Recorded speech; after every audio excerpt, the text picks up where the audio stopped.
اللهم صل على محمد وعلى ال محمد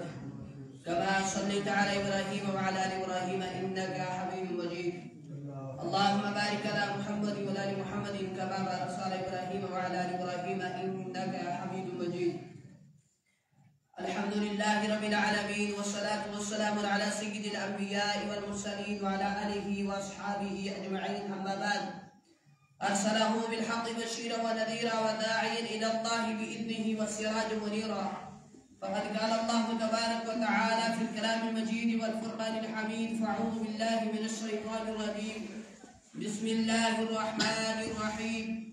يا أيها الذين آمنوا اجتنبوا كثيرا من الظن إن بعض الظن إثم ولا تجسسوا ولا يغتب بعضكم بعضا أيحب أحدكم أن يأكل لحم أخيه ميتا فكرهتموه واتقوا الله إن الله تواب رحيم. صدق الله مولانا العظيم وصدق رسوله النبي الكريم ونحن على ذلك لمن الشاهدين والشاكرين والحمد لله رب العالمين. قال النبي صلى الله عليه وسلم: الغیبت اشد من الزنا او کما قال علیہ الصلاۃ والسلام. محترم عزت بزرگ اور دوستو، دین کی بات سنتے وقت جب بھی آپ کے سامنے اللہ رب العزت کا نام آئے تو اللہ جل شانہ کہنا ہے، اور نبی صلی اللہ علیہ وسلم کا نام آئے تو صلی اللہ علیہ وسلم پڑھ کر نبی علیہ الصلوۃ والسلام کے اوپر درود بھیجنا ہے، اور صحابی کا نام آئے تو رضی اللہ تعالی عنہ کہنا ہے، اور صحابی عورت کا نام آئے تو رضی اللہ تعالی عنہ کہنا ہے. محترم حضرات، اللہ رب العزت کا بہت فضل ہے، کرم، احسان، شکر جس رب ذوالجلال نے اس گئے گزرے دور کے اندر، اس پرفتن دور کے اندر ہمیں اپنے پاک گھر کی حاضری نصیب فرمائے. اللہ سے دعا کریں اللہ ہماری حاضری کو بہت قبول فرمائے، ہمارے لیے دنیا کے اندر ہدایت کا، آخرت کے اندر نجات کا، بخشش کا، مغفرت کا ذریعہ بنائے. اللہ رب العزت کے فضل کرم سے اور اللہ رب العزت کی توفیق سے آج جمعۃ المبارک کے موقع پر میں آپ حضرات کے سامنے ان برائیوں کا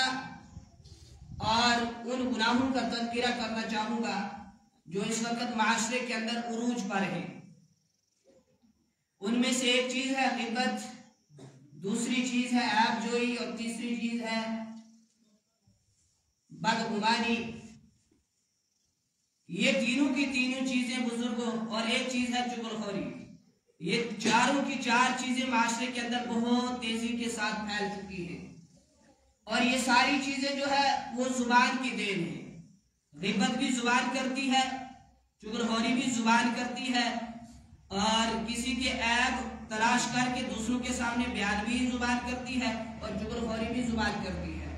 اگر ایک انسان زبان کے اوپر کنٹرول کر لے، زبان کو اپنے قابو کے اندر رکھ لے، زبان کی حفاظت کر لے، تو ان سارے گناہوں سے انسان بچ سکتا ہے. اگر انسان کی زبان کنٹرول کے اندر نہیں ہوگی، انسان کی زبان اس کے قابو کے اندر نہیں ہوگی، زبان کی حفاظت وہ نہیں کرے گا، تو پھر انسان سے یہ سارے گناہ ہوتے رہیں گے اور معاشرے کے اندر پھیلتے رہیں گے. ہم میں سے کوئی بھی انکار نہیں کر سکتا کہ یہ گناہ معاشرے کے اندر نہیں ہے، بلکہ ہر ایک کا کہنا ہے کہ یہ گناہ ہے اور بہت تیزی کے ساتھ پھیل رہے ہیں، بہت تیزی کے ساتھ پھیل چکے ہیں. اور افسوس یہ ہے کہ ہم ان گناہوں کو گناہ سمجھتے ہی نہیں. غیبت ہمیں معمولی گناہ لگتا ہے، کسی کے عیب تلاش کر کے لوگوں کے سامنے بیان کرنا ہمیں معمولی نظر آتا ہے، کسی کی چغلخوری کرنا ہمیں معمولی نظر آتا ہے، کسی کی برائی کرنا ہمیں معمولی نظر آتا ہے، جھوٹ بول دینا ہمیں معمولی نظر آتا ہے، حالانکہ یہ بہت بڑے گناہ ہیں. اب سب سے پہلے ہم غیبت کی تعریف سن لیں اور بہتان کی کہ غیبت کسے کہا گیا اور بہتان کسے کہا گیا. غیبت کہا گیا اپنے مسلمان بھائی کی پیٹھ پیچھے اس کی ایسی برائی کرنا جو اس کو ناگوار گزرے، یعنی جب اس کو اس چیز کی خبر ہو تو اس کو ناپسندیدہ پسند کرے، اسے کہا گیا غیبت. یعنی پیٹھ پیچھے کسی کی برائی کرنا، اسے کہا گیا غیبت. اور بہتان کہا گیا کسی کے اندر کوئی برائی ہے ہی نہیں تو ہم اس کے سر لگا دیں کہ یہ وہ برائی کرتا ہے، اس کے اوپر ایسا الزام لگا دینا، اس کو کہا گیا بہتان. ایک صحابی رضی اللہ تعالیٰ عنہ نے آپ صلی اللہ علیہ وسلم سے پوچھا، یا رسول اللہ صلی اللہ علیہ وسلم غیبت کسے کہا گیا؟ فرمایا اپنے بھائی کی پیٹھ پیچھے برائی کرنا جو اسے ناگوار گزرے، جو اسے ناپسند ہو۔ اور پوچھا یا رسول اللہ صلی اللہ علیہ وسلم اگر وہ برائی حقیقت میں اس کے اندر ہو جو ہم بیان کریں، تو فرمایا یہی تو غیبت ہے جو اس کے اندر ہوگا اگر اس کو تم بیان کرو گے، اسی کو اصلی کہا گیا غیبت۔ اور فرمایا کہ اگر تم اس چیز کو بیان کرو جو اس چیز اس انسان کے اندر ہے ہی نہیں، جھوٹی نسبت اس کی طرف کر دو، تو اسے کہا گیا بہتان، اسے کہا گیا بہتان۔ غیبت بھی بہت بڑا گناہ ہے اور بہتان بھی بہت بڑا گناہ ہے، چغلخوری بھی بہت بڑا گناہ ہے۔ ان سارے گناہوں سے اپنے آپ کو بچانا ہے، ان سارے گناہوں سے۔ شریعت اسلامیہ کے اندر بہت وعیدیں آئی ہیں غیبت کے اوپر، غیبت کرنے کے اوپر بہت وعیدیں آئی ہیں۔ قرآن کریم کے اندر اللہ رب العزت ارشاد فرماتے ہیں یا ایھا الذین آمنوا اجتنبوا کثیرا من الظن، اے ایمان والو بہت سے بدگمانوں سے بچو، اپنے آپ کو بچاؤ، کیونکہ بعض بدگمان گناہ ہوتے ہیں، بعض گمان گناہ ہوتے ہیں۔ یا ایھا الذین آمنوا اجتنبوا کثیرا من الظن ان الظن یا ایھا الذین آمنوا اجتنبوا کثیرا من الظن ان بعض الظن اثم ولا تجسسوا، اور کسی کے عیب تلاش مت کرو، کسی کے عیب مت ڈھونڈو، کسی کے اندر عیب کو مت تلاش کرو، ولا یغتب بعضکم بعضا، اور کسی کی غیبت مت کرو۔ ایحب احدکم ان یاکل لحم اخیہ میتا فکرہتموہ، کیا تم اس چیز کو پسند کرو گے، اس چیز کو گوارا کرو گے کہ تم مردار کا گوشت کھاؤ؟ کوئی بھی انسان اس چیز کو برداشت نہیں کرے گا، اس کو پسند نہیں کرتا۔ گویا غیبت کرنا ایسا ہے جیسے اپنے مردار بھائی کا گوشت کھانا۔ اور حدیث کے اندر آتا ہے اگر ایک انسان کسی کی غیبت کرے گا، قیامت کے دن وہ مردار اس کے سامنے لایا جائے گا اور اسے کہا جائے گا اس کو کھاؤ جیسے تم زندگی کے اندر تم اس کا گوشت کھاتے تھے اس کی غیبت کر کے، پھر وہ مجبوراً اس کا گوشت کھائے گا۔ اس لیے بزرگ غیبت بہت بڑا گناہ، یہ کوئی معمولی گناہ نہیں ہے۔ جس طرح شراب، زنا اور بدکاری، قتل و غارت گناہ کبیرہ ہے، اسی طرح غیبت کا گناہ ہے، اور ہم اس کو بالکل ہلکا سمجھتے ہیں، بالکل معمولی سمجھتے ہیں، ہم سمجھتے ہیں کوئی معمولی گناہ ہے، حالانکہ یہ معمولی گناہ نہیں ہے۔ میرے اور آپ کے رہبر حضرت محمد عربی صلی اللہ علیہ وسلم نے ارشاد فرمایا الغیبۃ اشد من الزنا، الغیبۃ اشد من الزنا، پیٹھ پیچھے کسی کی برائی کرنا گناہ سے زیادہ بڑا گناہ ہے، زنا سے زیادہ بڑا گناہ ہے۔ صحابہ رضی اللہ تعالیٰ عنہ نے پوچھا یا رسول اللہ صلی اللہ علیہ وسلم غیبت کا گناہ زنا سے کیسے بڑا گناہ ہے، کیسے سخت گناہ ہے؟ فرمایا اس لیے کہ جب ایک انسان زنا کر لیتا ہے اس کے بعد وہ نادم ہو کر اللہ رب العزت سے معافی مانگتا ہے، یعنی توبہ استغفار کرتا ہے، تو اللہ رب العزت اس کی توبہ کو قبول کرتے ہیں، اس بندے کو معاف کر دیتے ہیں، اس بندے کی بخشش کر دیتے ہیں۔ لیکن غیبت کرنے والا جب غیبت کرنے کے بعد توبہ کرتا ہے اللہ اس کو معاف نہیں کرتے جب تک وہ بندہ اس کو معاف نہیں کرے گا جس کی اس نے غیبت کی ہوگی۔ اب کتنے سارے لوگ ایسے ہیں جن کی ہم غیبت کرتے ہیں۔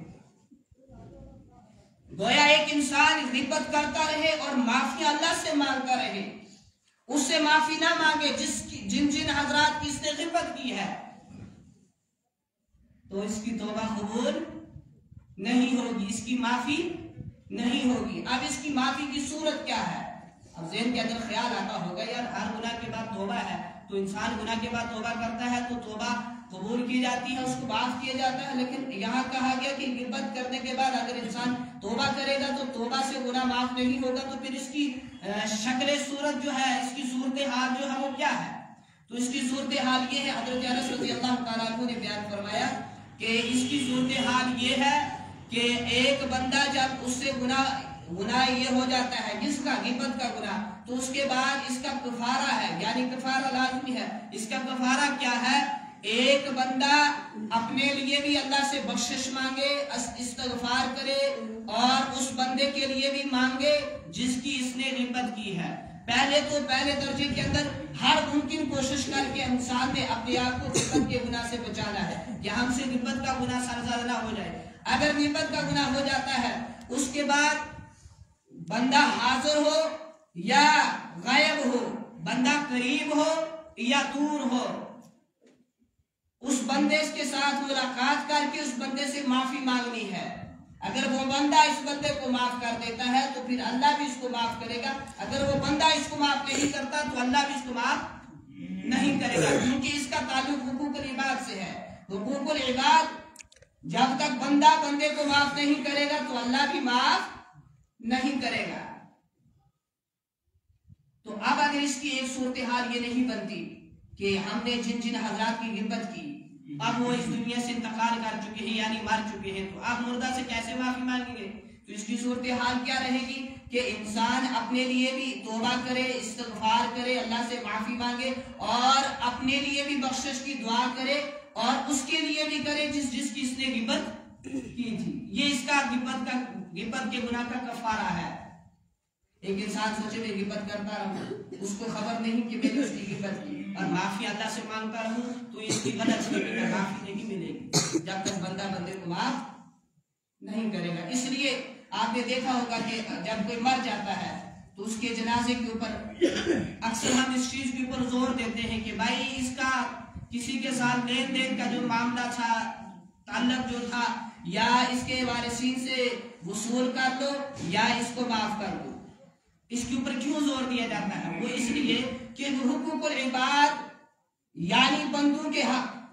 اگر بندے کے ساتھ کوئی کمی کوتاہی کی ہوگی تو جب تک بندہ بندے کو معاف نہیں کرے گا اللہ بھی معاف نہیں کرے گا۔ اور حقوق اللہ یعنی اللہ تعالیٰ کے حقوق، اس کے اندر کمی کوتاہی ہو جائے گی، انسان توبہ کرے گا، استغفار کرے گا، اللہ سے معافی مانگے گا، اللہ کے ساتھ رجوع کرے گا تو اللہ کی ذات رحیم ہے، اللہ اس کو معاف کر دے گا۔ لیکن حقوق العباد کے اندر کمی آئے گی، جب تک بندے سے معافی نہیں مانگے گا تب تک اس بندے کا رب بھی اسے معاف نہیں کرے گا۔ حضرت جابر رضی اللہ تعالیٰ عنہ فرماتے ہیں میں حضور صلی اللہ علیہ وسلم کے ساتھ چل رہا تھا، میں حضور علیہ السلام کے ساتھ تھا، ایک بدبودار ہوا چلی یعنی گندی بدبو آئی، گندی سمیل آئی۔ آپ صلی اللہ علیہ وسلم نے فرمایا یہ ان لوگوں کی گندی بدبو آ رہی ہے جو اپنے ایمان والوں کی برائی کر رہے ہیں یعنی ان کی غیبت کر رہے ہیں۔ اب ایک مسلمان دوسرے مسلمان کی غیبت کرتا ہے، اس کے اندر کوئی فائدہ نہیں ہے، الٹا نقصان ہی نقصان ہے۔ نقصان کیا ہے اس کا کہ کل قیامت کے دن جس انسان کی اس نے غیبت کی ہوگی اس انسان کو اس کی نیکیاں دی جائیں گی۔ کیا کیا جائے گا؟ نیکیاں، وہاں اللہ معافی دے گا۔ پیسوں کا معاملہ مت ہے کہ انسان پیسے یوں دے گا وہ دے گا تو انسان جان چھڑا لے گا، نہیں۔ نقصان دیکھیں کتنا بڑا نقصان، جس انسان نے کسی انسان کی غیبت کی ہوگی اس انسان کی نیکیاں اس کو دی جائیں گی جس کی اس نے غیبت کی ہوگی۔ اگر اس کے پاس نیکیاں نہیں ہیں تو کیا یہ بچ گیا؟ نہیں، اس انسان کے گناہ اس کے سر کے اوپر ڈالے جائیں گے جس انسان کی اس نے دنیا کے اندر غیبت کی ہوگی۔ مسلمانوں، یہ کوئی معمولی گناہ نہیں ہے، یہ کوئی ہلکا نہ سمجھے، ہم نے معاشرے کے اندر اس کو ہلکا گناہ سمجھا ہے، یہ کون سا بڑا گناہ ہے؟ حالانکہ یہ بہت بڑا گناہ ہے۔ اب کنز الاعمال کے اندر ایک روایت لکھی ہوئی ہے، قیامت کے دن ایک بندے کو اللہ اس کا نام اعمال کھول کر دکھائے گا، اس کے اندر وہ نیکیاں داری ہوگی جو اس نے کی ہی نہیں ہوں گی۔ اب یہ بندہ اللہ سے سوال کرے گا یا اللہ یہ تو وہ نیکیاں ہیں جو میں نے نہیں کی، تو پھر میرے نام اعمال کے اندر کیسے آئی؟ تو جواب دیا جائے گا یہ ان لوگوں کی نیکیاں ہیں جن کی تم دنیا کے اندر، یہ ان لوگوں کی نیکیاں تمہیں ملی ہیں جو دنیا کے اندر تمہاری غیبت کیا کرتے تھے، یہ ان لوگوں کی نیکیاں تمہارے نام اعمال کے اندر ہیں جو تمہاری برائی کیا کرتے تھے۔ آپ کو پتا ہے سب سے مفلس اور سب سے غریب انسان کون ہے؟ وہ جس کے پاس بنگلہ نہیں یا وہ جس کے پاس گاڑی نہیں، یا وہ جس کے پاس رہنے کو چھت نہیں، یا وہ جس کے پاس سونے کے لیے بستر نہیں، یا وہ انسان جس کے پاس کھانے پینے کے لیے چیزیں نہیں، یا وہ انسان جس کے پاس کچھ چیز نہیں، نہیں نہیں نہیں، سب سے مفلس اور سب سے غریب انسان وہ ہے کہ جو قیامت کے دن بہت ساری نیکیوں کا انبار لے کر جائے ساتھ میں، لیکن اس نے دنیا کے اندر کسی کو تکلیف دی ہو، کسی کو پاگل کہا ہو، کسی کو کمینہ کہا ہو، کسی کو بدبخت کہا ہو، الغرض زبان سے اس کو تکلیف دی ہو، ہاتھوں سے اس کو تکلیف دی ہو، پاؤں سے اس کو تکلیف دی ہو، باقی معاملات کے اندر اس نے اس کو ستایا ہو، تو پھر اس کی نیکیاں لے کر ان کو دی جائیں گی۔ اس سے بڑا مفلس کوئی نہیں، اس سے بڑا غریب کوئی نہیں۔ صحابہ سے نبی علیہ السلام نے پوچھا تھا کہ آپ کو پتا ہے سب سے مفلس کون ہے؟ تو انہوں نے کہا تھا جس کے پاس کھانے پینے کے لیے چیزیں نہیں، رہنے کے لیے مکان نہیں، فلاں چیز نہیں، فلاں چیز نہیں، فرمایا نہیں، میری امت کا سب سے غریب اور سب سے مفلس انسان وہ ہے جو بہت ساری نیکیاں لے کر آئے، قیامت کے دن پھر اس نے کسی کو ستایا ہو، تنگ کیا ہو، برا بھلا کہا ہو، تو پھر اس کو ان کی نیکیاں دی جائیں، وہ سب سے کیا ہے؟ مفلس ہے، سب سے غریب ہے، اس کے پاس کچھ نہیں، اس کے پلے کچھ نہیں۔ اس لیے بزرگوں اپنے آپ کو غیبت سے بچانا ہے۔ ایک شخص سے ارسطو تھا یا ارسطو کچھ تھا، ارسطو شاید، اسے کسی نے کہا کہ میں نے ایک معزز انسان سے آپ کے بارے میں آپ کی برائی سنی، میں نے ایک معزز انسان کو آپ کی برائی کرتے ہوئے دیکھا، کہا تم اس کو معزز کہتے ہو جو دوسروں کی برائی کر رہا ہے، جو دوسروں کی غیبت کر رہا ہے، جو گناہ کبیرہ کا مرتکب ہے، ہم نے اس کو سمجھا یہ معزز انسان ہے، ارے یہ تو گنہگار ہے اور یہ بہت بڑے گناہ کے اندر مبتلا ہے،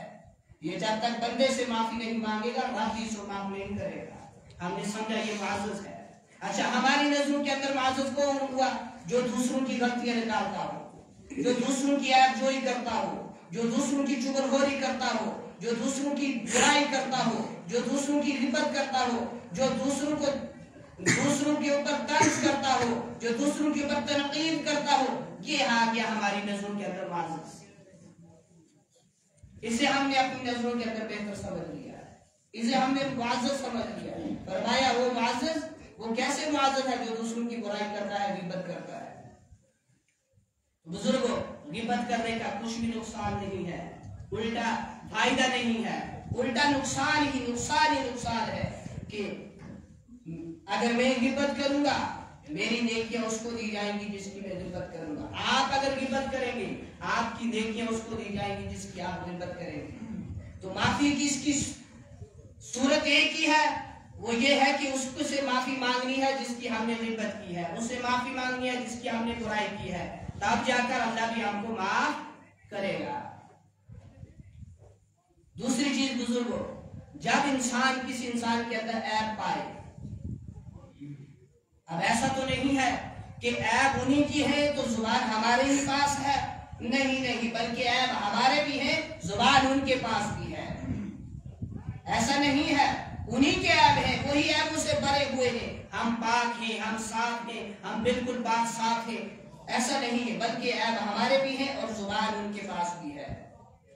اب کسی کے اندر عیب پائے، اس لیے کہا گیا نا جب باپ مر جائے تو کون غسل دے؟ اس کا بیٹا غسل دے، ماں مر جائے اس کی بیٹی اس کو غسل دے، بیٹا مر جائے باپ اس کو غسل دے، بیٹی مر جائے ماں اس کو غسل دے۔ جب یہ ان کے اندر عیب پائیں گی تو یقیناً اپنی اولاد یا اولاد اپنے والدین سمجھ کر اس کو عیب ان کے اوپر پردہ ڈالیں گی اور چھپائے گی، لیکن اگر کوئی غیر دے گا غسل تو وہ چھپائے گا؟ نہیں چھپائے گا، وہ تو دوسروں کے سامنے بیان کرے گا، میں نے فلاں کو، عورت ہوگی تو کہے گی میں نے عورت کو غسل دیا، اس کے اندر یہ عیب تھی، اس وقت اس کے اندر مرنے کے بعد اس کی صورت ایسے ہو چکی تھی، آنکھیں ایسی ہو چکی تھی، وہ بلا رہ چکا تھا، یہ عیب اس کے دوسروں عورتوں کے سامنے وہ بیان کرے گی۔ لیکن مرد اگر غیر دوسرا مرد کو غسل دے گا اس کی کنڈیشن کو دوسروں کے سامنے بیان کرے گا، اس لیے کہا گیا کہ اپنے ہی اس کو غسل دیں تاکہ جو اس کے اندر عیب پائے تو وہ اس کے اوپر پردہ ڈالے۔ اب ایک مسلمان کے اندر عیب ہمیں نظر آ جائے گا، ہم اس کے اوپر اگر پردہ ڈالیں گے تو یہ ایسا ہے، اللہ کے نبی صلی اللہ علیہ وسلم فرمایا اگر ایک مسلمان دوسرے مسلمان کے اندر عیب پائے گا وہ اس کو چھپائے گا، لوگوں کے سامنے بیان نہیں کرے گا، ایسا ہے جیسے گویا اس نے زندہ درگزر کرنے والی بچی کو قبر کے گڑھے سے بچا دیا۔ اور اگر ایک انسان دوسروں لوگوں کے عیبوں کے اوپر پردہ ڈالے گا، عیب اگر پائے گا اس کو چھپائے گا، پردہ ڈالے گا، کل قیامت کے دن پوری دنیا کے بڑے مجمع کے اندر اللہ اس انسان کے عیبوں کے اوپر پردہ ڈالے گا اور اس کے عیبوں کو چھپائے گا۔ اگر ایک انسان دوسروں کے عیب تلاش کر کے لوگوں کے سامنے بیان کرتا رہے گا، کل قیامت کے دن اللہ اس کے عیبوں کو بھی پورے لوگوں کے سامنے بیان کرے گا۔ فائدہ کی نقصان ہے جی؟ اگر یہ اللہ حفاظت فرمائے، سب کی اللہ حفاظت فرمائے، اگر یہ قیامت کے دن کہا جائے جہاں آدم علیہ السلام سے لے کر قیامت کی صبح تک ہر انسان اور سب موجود، نبی موجود، صحابہ موجود، تابعین موجود، فرشتے موجود، اگر وہاں ایک اعلان کیا جائے کہ تو رات کے اندھیرے کے اندر یہ کیا کرتا تھا، اگر وہاں اعلان کیا جائے تو تنہائی کے اندر یہ کیا کرتا تھا، اگر وہاں اعلان کیا جائے تو ہم نے ان آنکھوں سے فلاں چیز کو دیکھا جس کو دیکھنے سے میں نے منع کیا تھا، اگر وہاں یہ اعلان کیا جائے تو ہم نے ان کانوں سے اس کو سنا جس کو میں نے منع کیا تھا، اگر وہاں اعلان کیا جائے تو ہم نے اس زبان سے وہ بولا جس کو میں نے منع کیا تھا، اگر وہاں اعلان کیا جائے جہاں آدم سے لے کر قیامت کی صبح تک کا ہر انسان ہوگا، اگر اس بڑے مجمع کے اندر یہ اعلان کیا جائے کہ تم نے اپنے دل دماغ کے اندر ان خیالات کو لایا جس کو لانا میں نے منع کیا تھا، اگر وہاں اعلان کیا جائے تو ہم نے ان ہاتھوں سے فلاں کام کیا جس کو میں نے منع کیا تھا، اگر وہاں اعلان کیا جائے تو ہم ان قدموں سے ان راہوں پر چلے ہو جن راہوں پر چلنے کو میں نے منع کیا تھا، تو اللہ حفاظت فرمائے اس انسان کو پر کیا گزرے گی، پھر اس کے عیب سارے کے سارے سامنے آ گئے اور اللہ دیکھ رہا ہے، برابر دیکھ رہا ہے، اچھا دیکھنے والے کو بھی، برا دیکھنے والے کو بھی، اچھائی دیکھنے والے کو بھی، برائی دیکھنے والے کو بھی، خیر دیکھنے والے کو بھی اور شر دیکھنے والے کو بھی اللہ برابر دیکھ رہا ہے، خیر سننے والے کو بھی اور شر سننے والے کو بھی، حلال سننے والے کو بھی اور حرام سننے والے کو بھی اللہ دیکھ رہا ہے، اچھائی بولنے والے کو بھی اور برائی بولنے والے کو بھی اللہ دیکھ رہا ہے، صحیح راہ پر چلنے والوں کو بھی اور بری راہوں پر چلنے والوں کو بھی اللہ دیکھ رہا ہے، یہ انسان اپنے جسم کے فلاں اعضاء سے کیا گناہ کر رہا ہے اور اپنے جسم کے اعضاء کو حفاظت کر رہا ہے، گناہ سے بچا رہا ہے، اللہ سب کچھ دیکھ رہا ہے۔ یہ دنیا سزا جزا کی جگہ نہیں ہے، اگر ہوتی تو ہمیں دنیا ہی کے اندر سزا مل چکی ہوتی، اللہ نے وقت دیا ہے اور مہلت دی ہے اور اس کو قیامت کے دن کے اوپر مؤخر کر کے رکھا ہے، وہاں ذرا برابر بھی کسی کے ساتھ ناانصافی نہیں ہوگی، بلکہ آتا ہے کہ ایک بندے کے نام اعمال اس کے گلے کے اندر ڈالا جائے گا، جب وہ اپنے گناہوں کا وہ جتھا پڑے گا نا، میں نے رات کے اندھیرے کے اندر، دن کے اجالے کے اندر، صبح شام کس وقت کس ٹائم فلاں بج کے فلاں منٹ پر کیا کچھ کیا ہے، اس کے بعد فرشتوں سے اس انسان سے اللہ کہے گا ذرا تو بتا کہیں میرے فرشتوں نے زیادہ تو نہیں لکھ دیا تیرے اس نام اعمال کے اندر، تو بندہ آگے سے اقرار کرے گا یا اللہ نہیں لکھا، یہ سب کچھ انہوں نے وہ لکھا ہے جو میں کر کے آیا ہوں، پھر بندہ پریشان اب کیا بنے گا، تو اللہ کہے گا تمہاری ایک نیکی ہے ہمارے پاس، تو بندہ سوچے گا یہاں جہاں 99 گناہوں کے دفتر اور گناہ ہی گناہ، وہاں ایک نیکی کیا کام آئے گی، وہ اس کی نیکی کیا ہوگی، اگر وہ ایمان پر مرا ہوگا، کلمہ گو مسلمان دنیا سے گیا ہوگا، فرمایا تمہاری یہ نیکی ہمارے پاس ہے، اس کی وجہ سے ہم تمہیں سزا دینے کے بعد ایک دن ضرور جہنم سے نکال کر جنت کے اندر ڈالیں گے۔ اب دو چیزیں میں نے عرض کی، غیبت سے اپنے آپ کو بچانا ہے اور عیب جوئی سے اپنے آپ کو بچانا ہے، بدگمانی سے اپنے آپ کو بچانا ہے، اور چوتھی چیز چغل خوری۔ فرمایا نبی علیہ السلام نے لا يدخل الجنت قطات، چغل خور جنت کے اندر داخل نہیں ہوگا، یعنی اس کا مطلب یہ ہے کہ چغل خور بخشے بخشائے لوگوں کے ساتھ پہلے مرحلے کے اندر جنت کے اندر داخل نہیں ہوگا، بلکہ اس نے جو گناہ کیا ہوگا چغل خوری کرنے کے بعد، اس گناہ کی سزا بھگتنے کے بعد پھر یہ جنت کے اندر جائے گا۔ اور بعض علماء نے لکھا ہے کہ اگر چغل خور بغیر توبہ کے مر گیا تو وہ کبھی جنت کے اندر داخل نہیں ہوگا، یہ بھی لکھا ہے علماء کرام نے کہ اگر ایک گنہگار اگر چغلخوری کے اندر مبتلا تھا، اس گناہ کے اندر مبتلا تھا، اس کے بعد اس نے توبہ کر کے پھر مرا ہے، لیکن ہے اتنا نحوست والا گناہ کہ سب سے آخر میں جنت کے اندر جائے گا۔ پہلے تو بغیر اگر توبہ کے مر گیا، اسی گناہ کے اندر مبتلا رہا، بغیر توبہ کے چلا گیا، جنت نصیب نہیں ہوگی۔ لیکن اگر توبہ نصیب ہوگی پھر بھی یہ اتنا نحوست والا اتنا گندا گناہ تھا، اس کی وجہ سے سب سے آخر کے اندر جنت کے اندر جائے گا۔ تو آپ بتاؤ کیا فائدہ ہے یہ گناہ کرنے کا؟ غیبت کرنے کا کیا فائدہ؟ چغلخوری کرنے کا کیا فائدہ؟ برائی کرنے کا کیا فائدہ؟ کسی کے عیب تلاش کرنے کا کیا فائدہ؟ کسی کو بہتان لگانے کا کیا فائدہ؟ کسی کے بارے میں غلط گمان دل کے اندر رکھنے کا کیا فائدہ؟ الٹا نقصان ہی نقصان ہے، الٹا نقصان ہی نقصان ہے۔ دیکھیں جس کی ہم غیبت کر رہے ہیں نا، اس کا کچھ نہیں جائے گا، اس کا کچھ نہیں بگڑے گا، اس کے نام اعمال کے اندر کمی نہیں آئے گی۔ کمی آئے گی تو غیبت کرنے والے انسان کے نام اعمال کے اندر کمی آئے گی۔ اس لیے غیبت سے بھی، چغلخوری سے بھی، بدگمانی سے بھی اور کسی کے عیب تلاش کرنے سے بھی اپنے آپ کو بچانا ہے۔ ہر ممکن طریقے سے ہر گناہ سے اپنے آپ کو بچانا ہے۔ ہماری زندگی، ہماری جوانیاں، ہمارا وقت بے داغ گزرے، بغیر گناہوں کے گزرے، اللہ سے ڈرتے ہوئے وقت گزارے، نبی علیہ السلام کے مبارک طریقوں کے مطابق زندگی گزارے۔ اللہ ہماری دنیا بھی بنائے گا، آخرت بھی بنائے گا، دنیا کے اندر بھی کامیاب کرے گا، آخرت کے اندر بھی کامیاب کرے گا۔ اللہ سے دعا ہے جو آج تک ہم نے کیا اللہ معاف فرمائے، آئندہ کے لیے اللہ ہمیں ہدایت نصیب فرمائے۔ ایک ضروری